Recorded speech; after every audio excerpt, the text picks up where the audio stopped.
I tried to get around and meet all of you. I didn't get to meet everybody, but I think I got to meet maybe 75% of the people.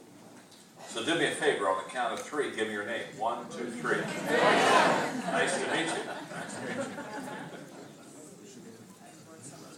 Thank you, George. Oh, you even brought, I love it. She brought some of my other books. If you're going to go do a book signing, you're going to do a book signing, aren't you? You know how to maximize it. See, now, you are a leader. I mean, you understand, maximize the moment. I was doing a book signing one time. Somebody asked me, just on the elevator, they asked me how many books I've written. I don't know, but it's in the 50s. I don't know, 56. Something. It's a lot, okay? I literally had a person come to a book signing with all of my books. I mean, they brought boxes, and the people that were kind of sponsoring the book signing, they weren't too happy. But you know what? I was thrilled. I mean, hello. And so I asked about. I said, well, if you'll wait till the end, when I'm going to sign everybody else's individual books, I don't want to make everybody wait. I said, I'll sign your books for you, and I signed every one of them, and every one of them, they want me to put your friend John. You know, hey, I'm glad to help. I'm really glad you're here, and I want to first of all let you know that I'm thankful for Ritz and Ophir, my wonderful friend, who just does a terrific job leading this whole charge. He and George, the team have been so good to me. Margaret and I, my wife's here somewhere. I'm not sure where she is. Oh, okay, Margaret's back there at the back. Margaret and I do a lot of traveling. She goes with me most of the time. And so we kind of decided a few months ago we wanted to get someplace where we didn't have to take care of anything, which really has nothing to do with traveling. It's just we're getting lazy, okay?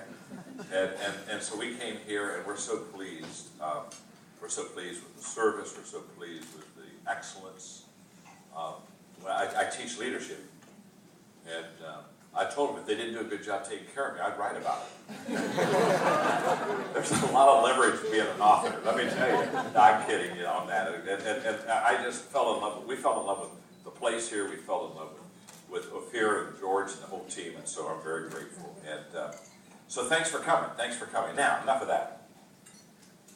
Let me just talk to you for about 10 minutes, because whenever you come to something like this, your first question is, how long is this person going to speak? Especially when you're standing, you're saying, this is, so just trust me. We're going to do about 10 minutes, and then I'll sign books and take pictures, whatever you need. Back in the middle 1970s, I really had a passion to add value to people. And I kept asking myself, well, how can I do that? I mean, what do I do to add value to people? Really help them. And then one day I came to the conclusion, that if you're going to help people, you've got to have something that will help them. And I asked myself, what do people need to know and do to be successful in life?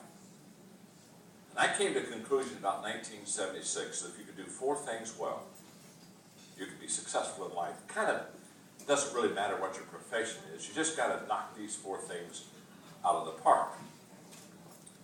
And I want to give you the 4 things, and I want to just teach on one of them for 5 minutes.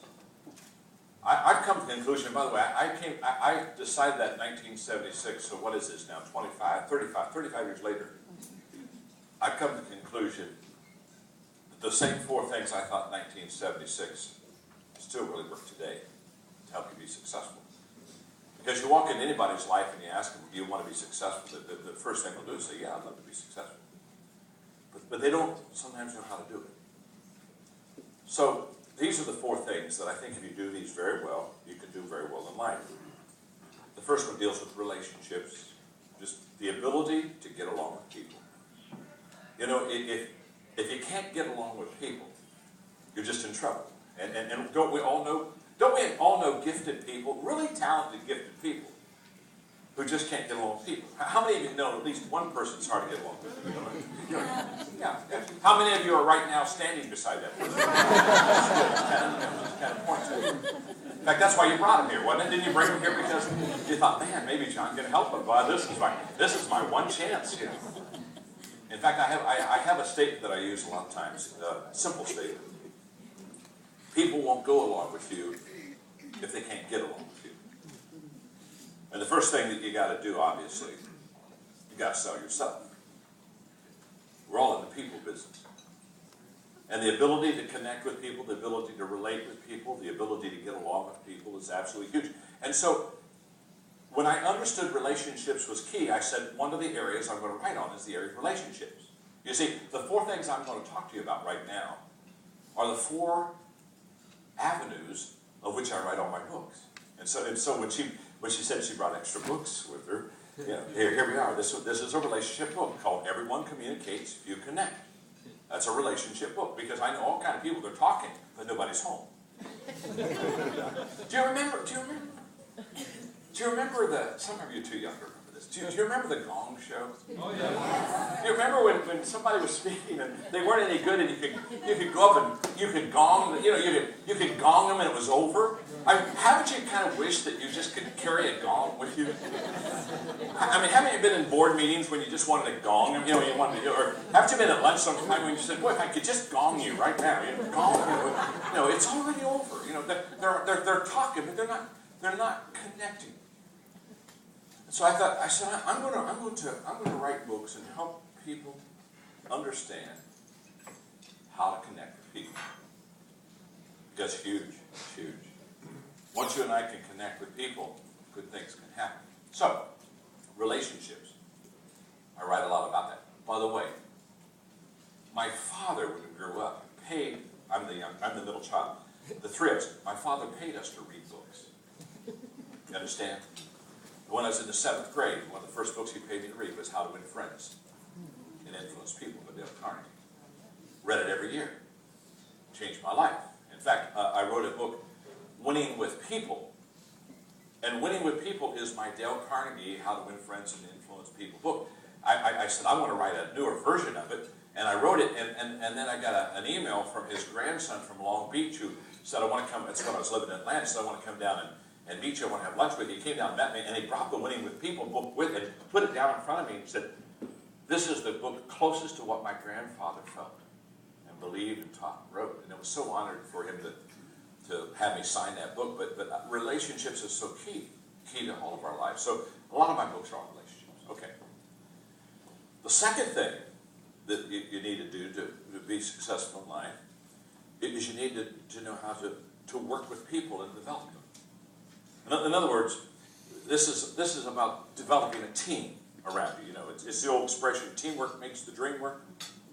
Really does. Really does. You see, the only way you and I can compound money, influence, time, energy, the only way we can compound any of that stuff is with other people. And the person who doesn't understand how to work with people, develop people, equip people, train people, they'll never be able to compound what they want in life. So I write a lot of books on just how to develop people, how to develop a team. I had a person in the corporate world, in fact, I do a lot of this in the corporate community. I had a fellow come up to me and say, you know what, I don't like it. He said, I don't like the fact that I train people and I equip them, and then they leave. He says, you work hard, you put all this money and all this effort, and you put them through these training programs, and then they leave on you, and they're gone. And he said, nothing could be worse than training somebody and having them leave. I said, well, no, I know something worse than that. He said, what is it? I said, not training them and having them stay. Hello. Whenever I go in any restaurant, any place of business, if I could come back in another life and I could do something, I don't even know what you'd call this person. I would like to be the person who walks into restaurants and when the restaurant's not running right, could fire everybody and kind of like say, let me do this all over, let me train your people how to do this, because you and I both know the ability to develop and equip people is absolutely essential to anybody's success in life.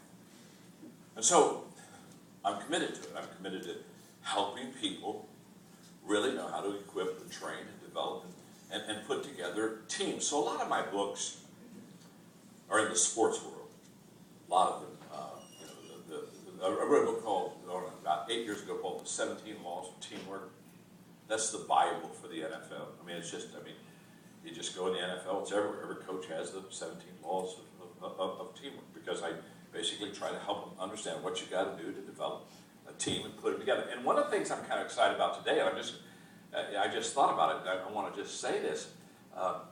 About a year ago, I decided to develop a coaching team. People ask me for years,